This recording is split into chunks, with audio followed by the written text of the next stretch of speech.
Kumustahin naman natin ang daloy ng mga sakyan sa North Luzon Expressway, 3 araw bago ang Pasko. Ang sentro ng balita mula kay Gab Villegas. Live, Gab! Alan, nananatili pa rin tuloy-tuloy ang daloy ng mga sasakyan dito sa North Luzon Expressway, 3 araw bago ang Kapaskuhan.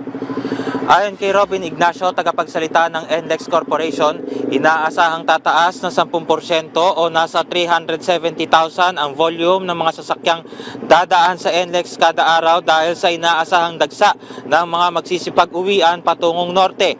Karaniwan kasing umaabot sa 334,000 ang bilang ng mga sasakyan na dumadaan sa NLEX kada araw. Noong Huwebes, December 19 ay inanunsyo ng NLEX Corporation na suspendido ang kanilang mga roadworks sa kahabaan ng expressway.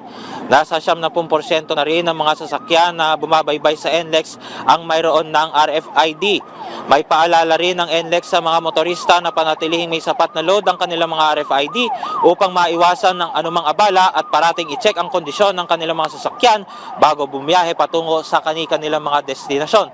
Alan, kung makikita ninyo sa aking likuran ay nananatili pa rin tuloy-tuloy ang pasok ng mga sasakyan dito sa Balintawak Toll Plaza maliban na lamang sa ilang mga lanes kung saan merong mga nagpapaload ng kanilang mga RFID. At yan muna ang latest. Balik sa iyo, Alan.